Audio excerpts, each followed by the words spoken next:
no dicionário, no verbete, o senhor comenta ali o caso de poltergeist e a pessoa ansiosa, né?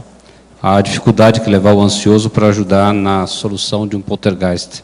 Você poderia ampliar esse contexto aí da ansiedade, da impulsividade, da síndrome da urgência, na relação com o poltergeist e domínio do processo 17? O problema do poltergeist é o seguinte: se você vai a um local com poltergeist, o holopensene, a atmosfera do lugar, ela é contaminada por energias negativas, em geral tem ectoplasmia, que está sendo usada para fazer efeito físico negativo. Agora, quando isso acontece, é uma manifestação da baratrosfera. Sendo baratrosfera em si a manifestação, é um processo emocional, no caso, comocionalismo. Então, veja bem, se você vai lá, é para melhorar aquilo, para acabar com a infestação, como eles chamam, uma infestação de parafenômeno, aquilo que eles chamam também de assombramento. Antigamente eles gostavam de falar que é uma casa de assombração. Isso é que é o poltergeist, é o efeito físico negativo, que faz mal, ele é patológico. Agora, então, por exemplo, ali pode ocorrer os processos de pedra que vem, coisa que cai, incêndio que aparece até dentro de uma caixa fechada, quando você vê, está pegando fogo dentro da caixa. É uma coisa impossível, do ponto de vista da física. Então, há derrogações de todo tipo em matéria de efeito físico. Então, numa condição dessa, você não pode pegar para ser assessores, colaboradores, voluntários, amigos seus, que sejam emocionalmente alteradinhos.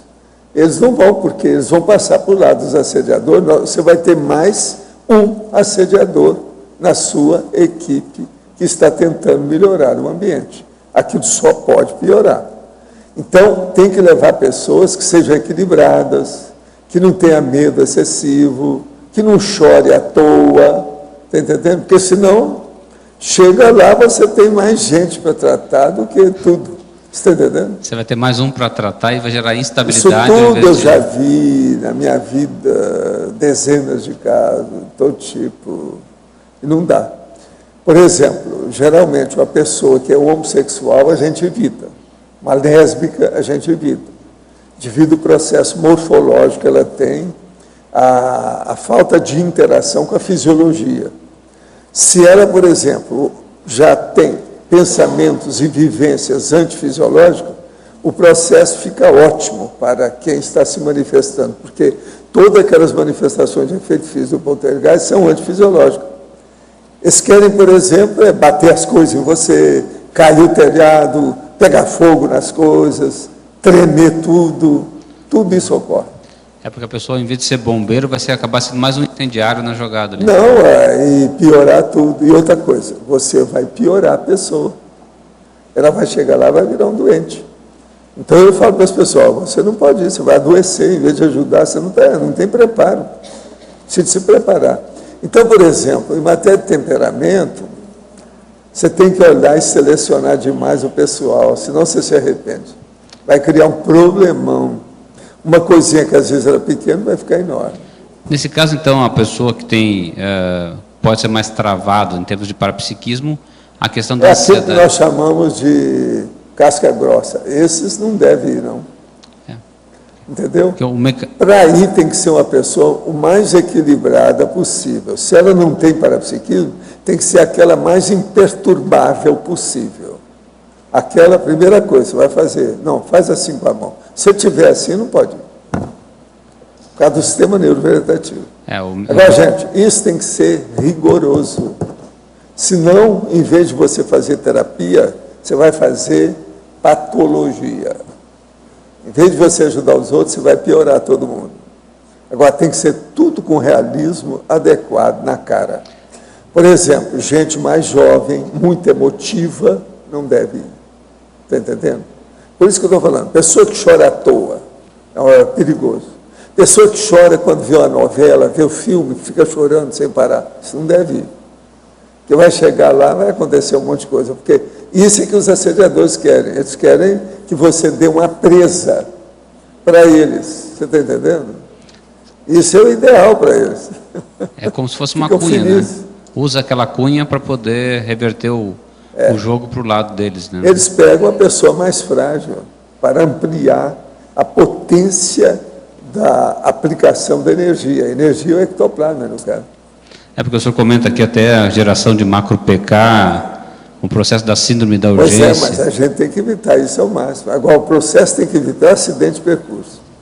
Eu olho em primeiro lugar, quando nós vamos fazer isso, é um acidente de percurso. Você tem que ir e voltar sem acidente de percurso. Entende? Ou eliminar ao máximo, ver como é que fica. Porque às vezes tem ambiente que é difícil. Se a manifestação da infestação ectoplasma de efeito físico é muito intensa, e aquilo é antigo, e outra coisa, se lá tem muita gente que está aguentando e que está sendo vítima, isso é perigoso. Tem que ver. Agora, por exemplo, você vai num lugar que já houve várias mortes. Morte de gente, morte de bicho. É um perigo isso aí. Tem que estar de olho. Aí, num caso desse, quando tem muita gente lá, eu levo pouca gente comigo. Entende? Se tem pouca gente, você pode levar mais gente com você. Porque se deixar, uma boa parte do povo quer ir por mera curiosidade. Isso não leva a nada e nem ajuda a pessoa. Agora, você tem que explicar. Tudo isso é antipático. Na hora de selecionar o pessoal, entende? É muito antipático. Mas com o tempo, quem vai lá acaba entendendo. Então você sempre lucra no fim da história. Entende? Porque dá certo. Agora, chegando lá, você também tem que ter um realismo absoluto. Falar tudo o que você acha que deve. Se a pessoa não faz, o problema é dela, os responsáveis. Mas pelo menos você tocou no assunto, melhora. Agora, ó, sempre melhora. A tendência é de melhorar. Quando chega a um nível que o povo pede socorro, quase sempre melhora. É, porque às vezes é coisa simples, teoricamente, né? Pequenos movimentos. Não, a aparência é simples, nada disso é simples. Todo fenômeno poltergeist é complexo. Não se deve nunca confiar em nada.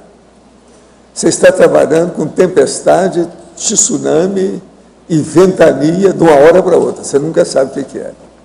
Eu, por exemplo, aqui mesmo no Sul, eu tive local e uma vez, por exemplo, me convidaram. Eram os sacerdotes, eram 3 sacerdotes, desses exorcistas, daqueles que usam aquela cruz gamada diferente. Então eles foram atrás de mim e falaram assim, ó, nós sabemos que o senhor é especialista nisso, está por aqui, queríamos ver esse caso. Eu falei assim, mas o que é? Não, a casa está mesmo muito mal assistida. Está muito difícil a situação. Eu falei assim, mas o que ocorre? Não, em primeiro lugar, nós não queremos ir lá mais, porque a gente sai de lá, está cheio de cocô na batina. Diz que o cocô vinha assim no ar, assim, ó, e batia na batina dos padres.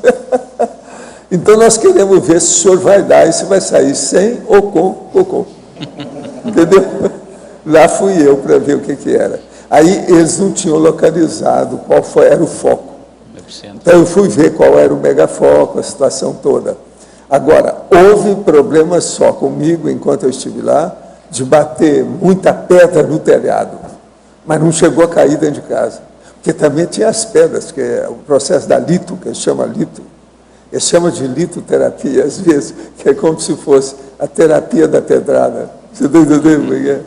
Então, aquilo às vezes cai dentro de casa. Mas eu cheguei e não entrei na casa. Aí os caras que estavam comigo falaram assim, vem cá, ô, doutor, o senhor está com medo? Eu falei assim, vovozinha, fica quieto aí. Não tira conclusão precipitada.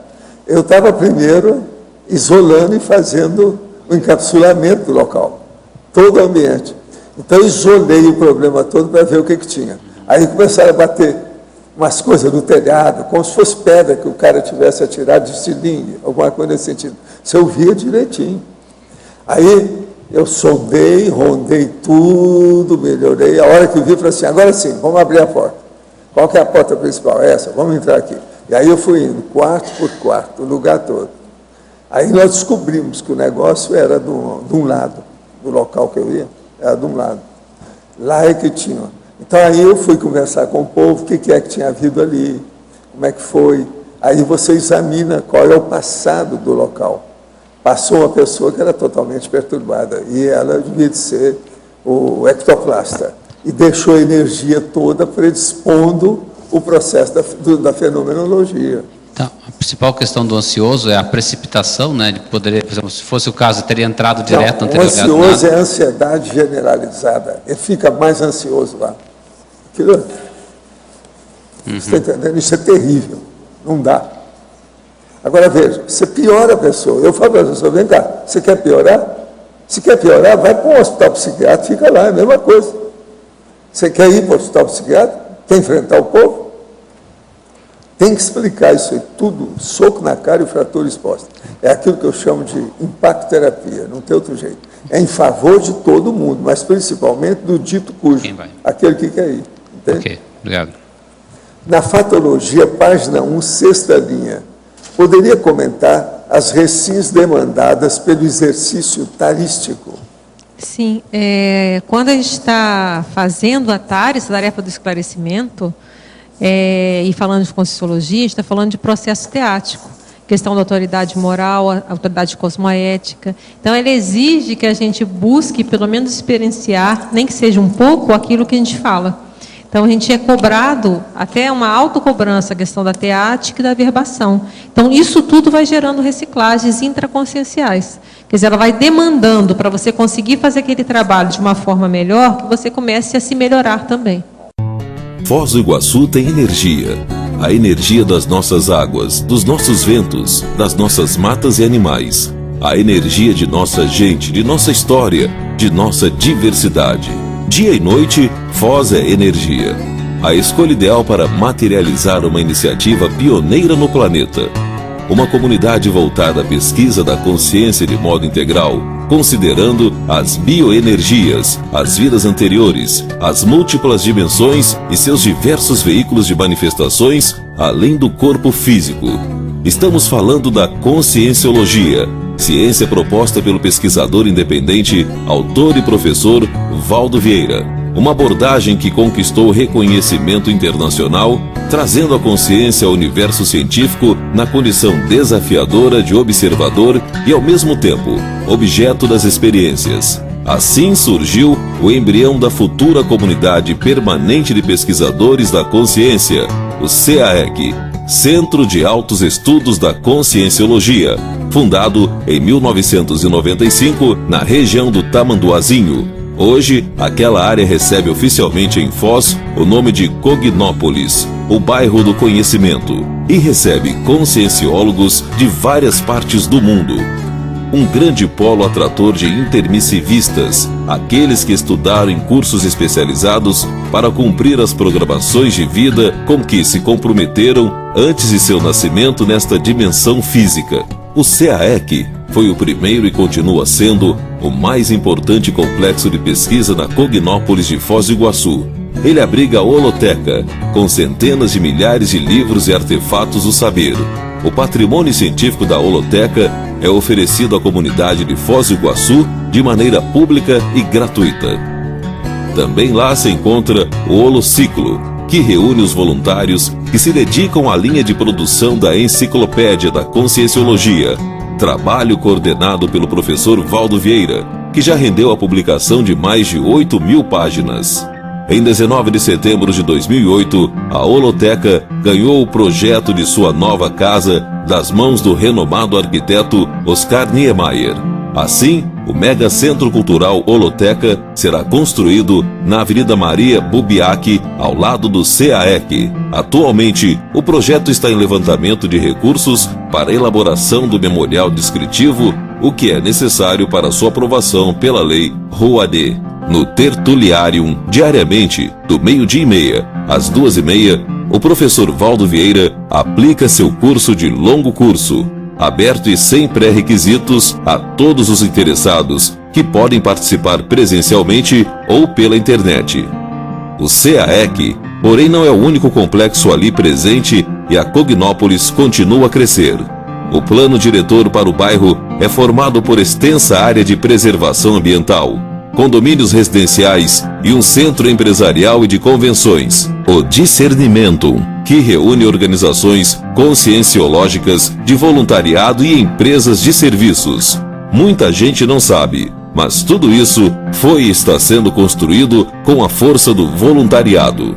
A Enciclopédia da Conscienciologia e e o Mega Centro Cultural Holoteca compõem o eixo central da programação de vida da maioria dos intermissivistas que moram em Foz do Iguaçu.